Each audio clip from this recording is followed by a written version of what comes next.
Bien-aimés dans le Seigneur, nous sommes jeudi 7 janvier 2020 et par la grâce de Dieu, votre serviteur est encore là ce matin pour le partage de la parole. Nous sommes dans l'Ancien Testament ce matin, dans le livre de Josué, au chapitre 7, le verset 13, qui nous dit ceci. Il y a de l'interdit au milieu de toi, Israël. Tu ne pourras résister à tes ennemis jusqu'à ce que vous ayez ôté l'interdit du milieu de vous. Chers frères et sœurs dans le Seigneur, le texte que nous partageons ce matin nous interpelle profondément sur notre relation à Dieu, sur la sincérité de notre relation à Dieu. En effet, Dieu a promis une terre à son peuple, le peuple d'Israël, et s'est mis en devoir de l'accompagner jusqu'à ce qu'il occupe, n'est-ce pas, la terre promise.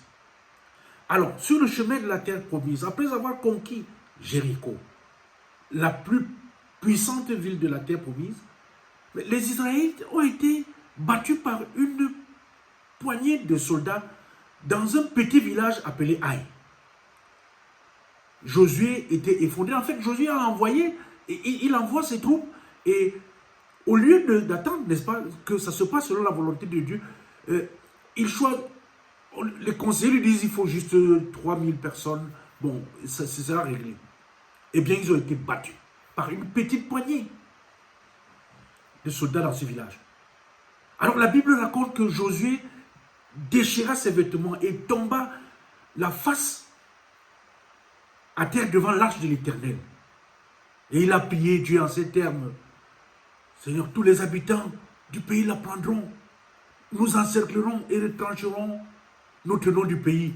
Alors que feras-tu pour ton grand nom? Il essaye de culpabiliser Dieu. Mais la réponse de Dieu a été surprenante. Il lui a répondu ceci. Lève-toi. Qu'est-ce donc? Tu tombes la face contre terre? Israël a péché. En fait, qu'était-il arrivé? Ce qui est arrivé, c'est qu'un des soldats du peuple d'Israël avait volé une part du butin qui était réservé à Dieu. Jéricho a été la première ville de la terre promise à être conquise. Et Dieu a dit qu'il fallait lui donner les prémices de tout. Les trésors des autres batailles, les 9 batailles suivantes appartenaient au peuple. Mais les trésors de Jéricho appartenaient à Dieu. Chers frères, chères sœurs en Christ, te voici en marche en 2021. Y a-t-il en ta possession quelque chose qui appartient à Dieu? Mon frère, ma sœur, il y a un temps pour prier. Il y a un temps pour cesser de prier. Afin de pouvoir faire face au péché dans sa vie. On ne peut pas prier, Seigneur, que veux-tu faire? Lorsqu'on sait déjà quoi faire, mais qu'on n'y est pas disposé. C'est de l'hypocrisie. Quoi que ce soit que nous demandions, nous le recevons du Seigneur. Parce que nous gardons ses commandements et que nous faisons ce qui lui est agréable. Souviens-toi, alors ce matin, que dans la parole de Dieu, dans Proverbe 3, au chapitre 3, le verset 9, il est clairement dit ceci. Honore l'Éternel avec tes biens et avec les prémices de tout ton revenu. Donc, à chaque fois que tu as un revenu, ton premier revenu, il faut honorer l'Éternel avec ça. Ça lui appartient. Le thème, notre partage de ce matin. Si tu veux être gagnant en 2021, ne garde pas en ta possession ce qui appartient à Dieu.